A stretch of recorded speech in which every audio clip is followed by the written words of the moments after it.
सपना मेरे चार धाम देखने का। उत्तराखंड के चार धाम बहुत ही ज़्यादा प्रसिद्ध हैं हमारे हिंदू धर्म में। यमुनोत्री, गंगोत्री, केदारनाथ, बद्रीनाथ। ये चारों धामों का देखने का मेरा सपना जो पूरा हुआ, मैं बहुत ही ज़्यादा खुशनसीब हूँ कि ये सपना मैं पूरा कर पाया। लेकिन इस सपने की शुरुआत आज 2025 से नहीं, बल्कि 2021 से ही शुरू हुई थी ये कहानी, और अब जाके पूरी हुई। तो इस कहानी को मैं बीच से नहीं, शुरू से आप सभी को समझाना चाहूँगा। तो आओ शुरू करते हैं। तो नमस्कार दोस्तों, मेरा नाम है प्रद्युमन और मैं भी आप सभी की तरह एक मिडिल क्लास सपना लेके जब दिल्ली जैसे बड़े शहर में आया था कि यहाँ पे बहुत ज़्यादा पैसा कमाऊंगा, बड़ा आदमी बनूंगा, अपने घर वालों की जितनी भी खुशियाँ होती हैं सारी खुशियों को पूरा करूंगा।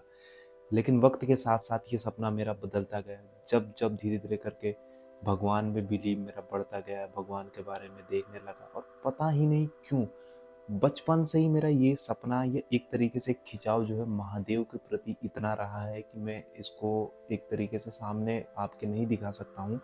लेकिन बचपन से ही मेरे साथ ये होता है कि महादेव की जितनी भी चीज़ें होती है उतना खिंचाव मेरा आता है कि मैं उनके पास खींचा चला जाता हूँ। ये लगाव मेरा बचपन से ही था। हो सकता है मेरे माता पिता की तरफ से या कुछ इस तरीके की देन भगवान की तरफ से एक इष्ट देवता माने जाते हैं। अब मुझे नहीं पता, उसके बारे में मैंने रिसर्च नहीं करी, लेकिन एक लगाव था। लगाव होने के कारण क्या हुआ कि मैं धीरे धीरे कर काम करने के बाद महादेव के बारे में रिसर्च करने लगा, मंदिरों के बारे में रिसर्च करने लगा। तो उसमें एक बहुत ही ज़्यादा प्रसिद्ध मंदिर है जो कि आप सब ने सुना होगा, वो है केदारनाथ। यानी कि मेरे को लगता है 99.5% लोगों का जो ड्रीम प्लेस होता है वो होता है केदारनाथ। केदारनाथ जाने का जो सपना है, सपना वो हर एक आदमी का होता है। तो इस तरीके से वो सपना मैंने भी देखा और मेरे साथ साथ मेरे कलीग यानी कि जो मेरा रूम पार्टनर रहता था, उसका भी नाम मैं आपको बताता हूँ, अवधेश, यहाँ आप देख सकते हो। ये मेरे साथ रहते थे, मैंने इन्हें भी वो सपना दिखाया और इनके साथ ये सपना पूरा करने 2021, जहाँ से इस कहानी की शुरुआत होती है। आप भी सोच रहे होंगे कि ये किस कहानी के बारे में बता रहे हैं, ये तो चार धाम की वीडियो थी। तो ये चार धाम की जो कहानी की मेरी शुरुआत हुई थी दोस्तों, ये चार धाम की कहानी की शुरुआत 2021 में हुई थी, जब इस मंदिर के बारे में मैंने रिसर्च किया था, केदारनाथ। ये केदारनाथ मंदिर हमारे पंच केदार उत्तराखंड के चार धाम मंदिर के अंदर आता है। तो जब मैंने इसके बारे में रिसर्च किया तो मुझे दोनों चीज़ों के बारे में नॉलेज मिली कि हमारे पंच केदार क्या है और हमारा चार धाम क्या है। उत्तराखंड के चार धाम बेसिकली यमुनोत्री, गंगोत्री, केदारनाथ और बद्रीनाथ। इन चारों मंदिरों के बारे में जब मुझे पता चला कि इसको पूरा करने से हमारे चारों धाम की पूर्ति हो जाती है उत्तराखंड में, तो पूरे भारत का जो चार धाम है वो अलग है। मैंने इसलिए सोचा कि चार धाम पूरे करने में मुझे समय लगेगा, लेकिन उत्तराखंड के चार धाम पूरा मैं ज़रूर करूँगा, और जिसमें उत्तराखंड मेरे दिल्ली से बहुत ज़्यादा करीब है। यही सपना लिए मैं सबसे पहला अपना धाम पूरा करने जा रहा था, केदारनाथ। आपने भी कहीं पढ़ा होगा या सुना होगा कि चार धाम की जो पूरा करने का समय होता है और दिशा जो होती है वो होता है यमुनोत्री, गंगोत्री, केदारनाथ, बद्रीनाथ। इस दिशा में पूरा किया जाता है। लेकिन आपको कई बार अपने आने वाले ब्लॉग में मैंने ऐसा भी दिखाया, ऐसा भी बताया है कि मेरे पास समय की बहुत ज़्यादा होती है कमी। जिस तरीके का मैं जॉब करता हूँ उसमें मुझे छुट्टियाँ बहुत ज़्यादा कम मिलती है और एक साथ चारों धामों को पूरा करने के लिए कम से कम मुझे 1 वीक का समय चाहिए, जो कि 1 वीक की छुट्टी मुझे कहीं नहीं मिलती है। इसी वजह से मैंने सोचा कि जॉब के साथ-साथ मैं धीरे-धीरे करके पूरा करूँगा, और सबसे पहला मेरा जो ये सपना शुरू हुआ था वो केदारनाथ को ही देख के हुआ था। इस मैंने सबसे पहले मेरे अंदर जो जिज्ञासा थी वो केदारनाथ के ड्रीम को पूरा करने के लिए थी। इस वजह से 2021 में इस सपने के साथ मैं निकल गया केदारनाथ की जर्नी पे।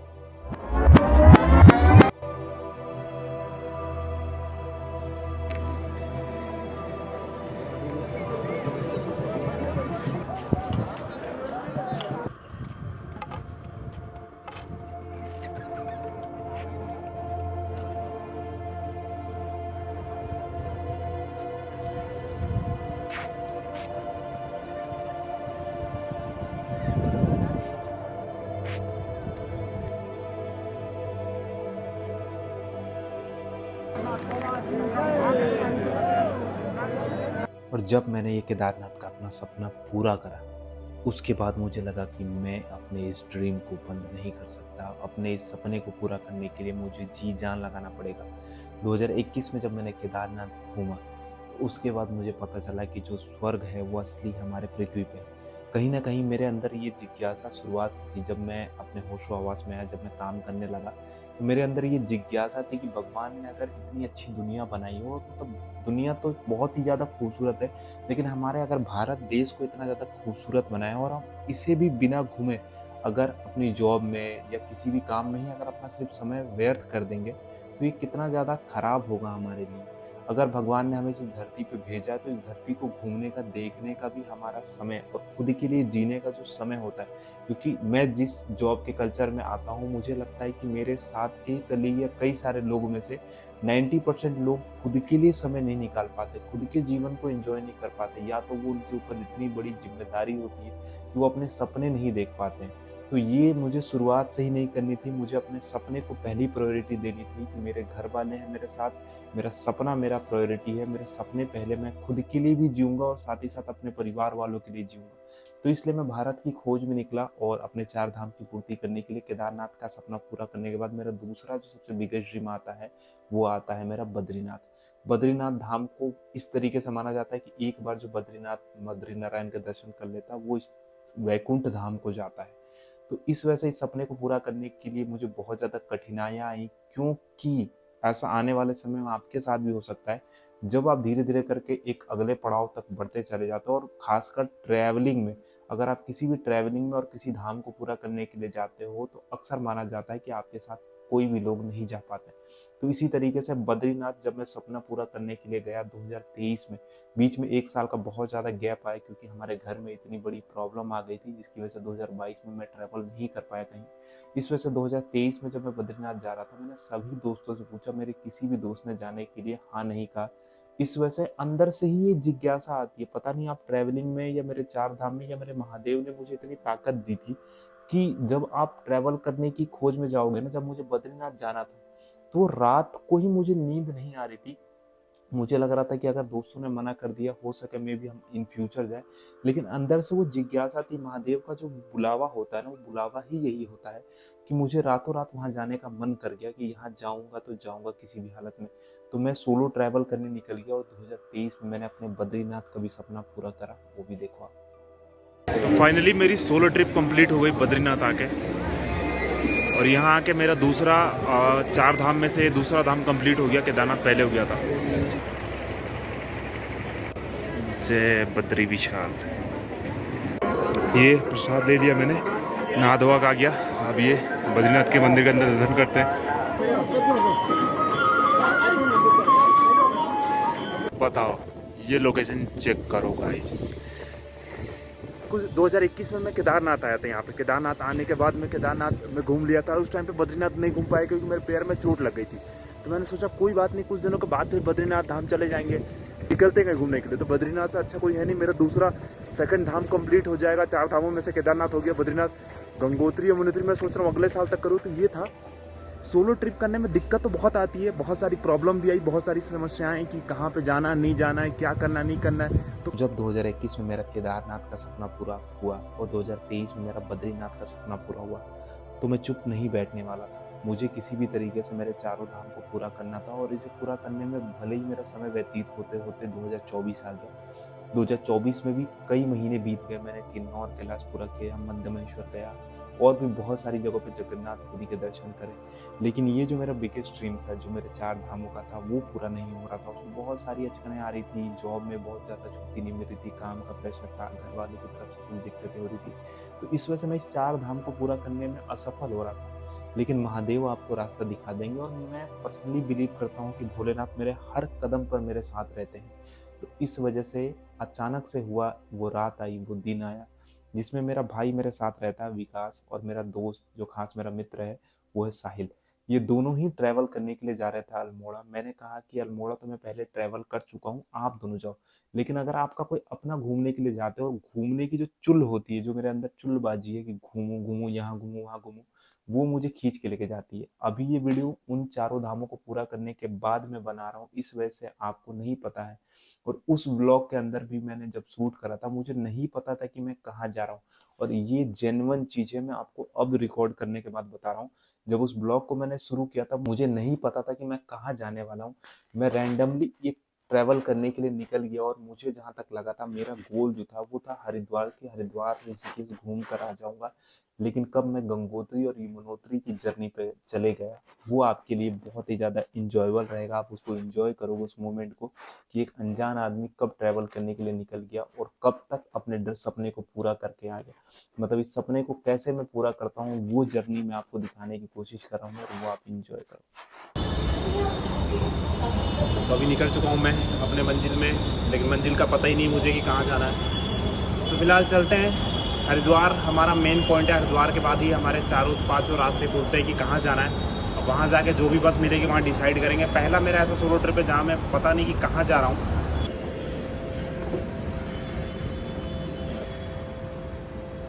फिलहाल मैं अपने मेट्रो स्टेशन पर हूँ, श्याम पार्क, और यहाँ मेट्रो का वेट करते हैं। यहाँ से पहले मेट्रो पकड़ते हैं। यार पहली बार इस तरीके का मैं कुछ कर रहा हूँ कि कहीं भी निकल गया हूँ, क्योंकि अचानक से बहुत ज़्यादा प्रेशर होता है ऑफिस में, काम काम काम, और बहुत सारी और भी पर्सनल कुछ दिक्कतें चल रही थी। मैंने सोचा कि एक ट्रिप तो बनता है, और बिना हर एक महीने में, ये महीना भी मेरा कैसे जैसे तैसे करके ख़त्म हो रहा था, लास्ट के 10 दिन बचे। मैंने सोचा कि अगर कहीं नहीं जा पाया तो बहुत ज़्यादा बोरिंग सा लगने लगता है मुझे। तो मैंने बोला कि एक ट्रिप मेरे लिए ज़रूरी है, कहीं ना कहीं तो जाऊँगा ही। फाइनली कुछ हो तो नहीं रहा है, रास्ते में देखते हैं, या बस वगैरह के पास में होता है ना कि ज़्यादा लोग जहाँ पे जा रहे ग्रुप वगैरह से, तो मैं सोलो निकल गया हूँ। अभी फ़िलहाल हमें ये बस मिल गई है हरिद्वार जाने के लिए, 365 रुपये जिसका किराया है। जुआ केसरी देख सकते हो आप, और ये जा रही है आपका चंडीगढ़ मनाली की तरफ में। अभी हम है कश्मीरी गेट ISBT।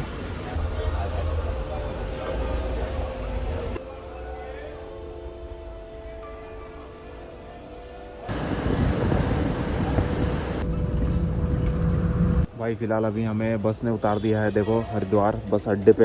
ये रहा हरिद्वार का बस स्टैंड। अभी हरिद्वार में मुझे उतार दिया। मैं सोच रहा हूँ इसके आगे जाऊँ कहाँ। ये हरिद्वार का स्टैंड है जहाँ पे लोग रुक सोते हैं, और इस तरफ में बस वगैरह है। वेट कर रहे हैं हम कहाँ चला जाए, कहाँ रुके। और मैं इधर चारों तरफ भटक रहा हूँ, कहाँ जाऊँ कहाँ ना जाऊँ। कोई भी बस यहाँ मिल नहीं रही है। बाहर बस केदारनाथ, बद्रीनाथ, इन सब की बसेस मिल रही है। अब मैं परेशान हो रहा हूँ, कहाँ जाऊँगा। देखो चारों तरफ बसेस बंद है, चारों तरफ देखोगे ये दिल्ली की वापस बस जा रही है, दूसरी यहाँ कोई बस चालू है नहीं। फंस गया मैं। अब एक काम करते हैं, और कहीं नहीं जाना तो फिर केदारनाथ और बद्रीनाथ की बस जा रही है, उसमें बैठते हैं, ऋषिकेश वगैरह के आगे। अब मैं सोच रहा हूँ यहाँ तक आ गया हूँ तो केदारनाथ बद्रीनाथ वाले रास्ते पे ही कहीं चलते हैं। अभी फ़िलहाल मध्यमेश्वर का ट्रैक मैं उसी रास्ते पे रुद्रप्रयाग के आगे करके आऊँ कीमत से। अब देखता हूँ बाहर कौन सी बस पहले जाती है, केदारनाथ या बद्रीनाथ वाली, और दोनों में से किसी बस पे बैठ जाएंगे। पता नहीं कहाँ लेके जाएगा। केदारनाथ जाना हो केदारनाथ चले जाएंगे, देखते हैं फ़िलहाल।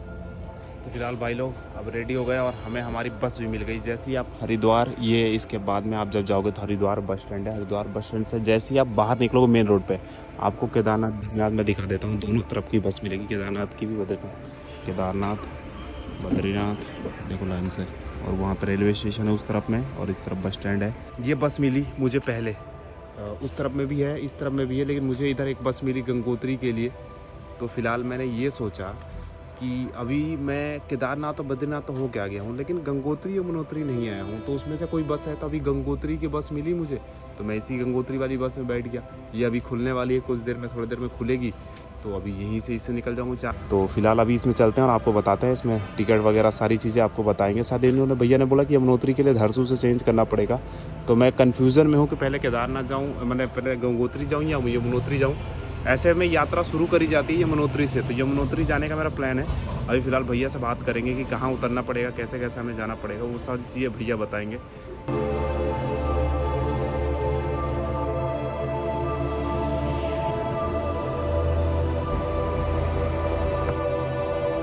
भाई अभी टाइम हो रहा है तकरीबन सुबह के 8, और हमारी बस रुकी अभी चंबा में।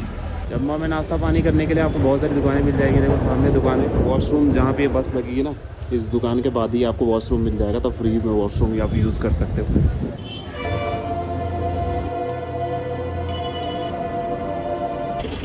ये हमारी गंगोत्री की बस, और ये हमारे पीछे आ रही है जानकी चट्टी की बस, जो कि इसके ये हमें वहाँ उतारेगी और ये हमें वहाँ से उठा लेगी। हमने यहाँ से बुक भी कर ली चंबा में। और ये हमारे अंकल जो हमारे साथ जा रहे हैं, अभी हम दोनों मिलके अभी यात्रा करेंगे यमुनोत्री की, मैं और अंकल दोनों मिलके।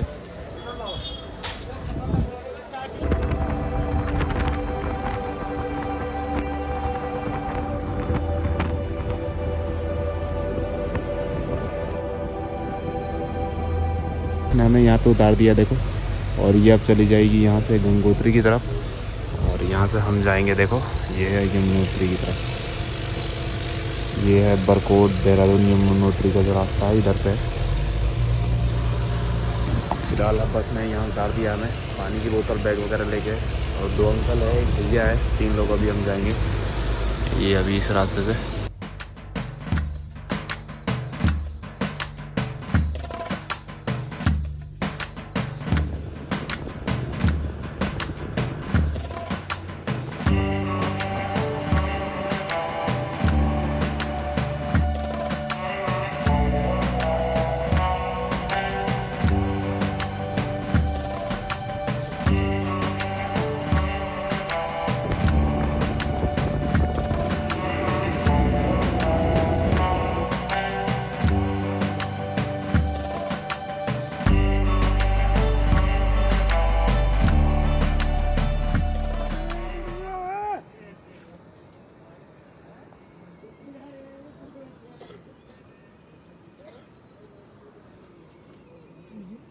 फिलहाल अभी हम हैं यमुनोत्री में।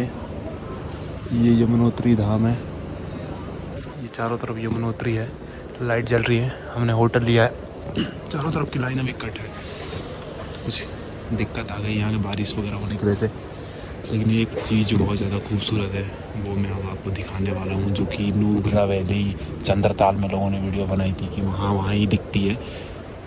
तो वहाँ पे मैं बहुत ही खूबसूरत स्टार गेजिंग दिखाने वाला था, जो कि नुब्रा वैली लद्दाख में आपको देखने के लिए मिलती है।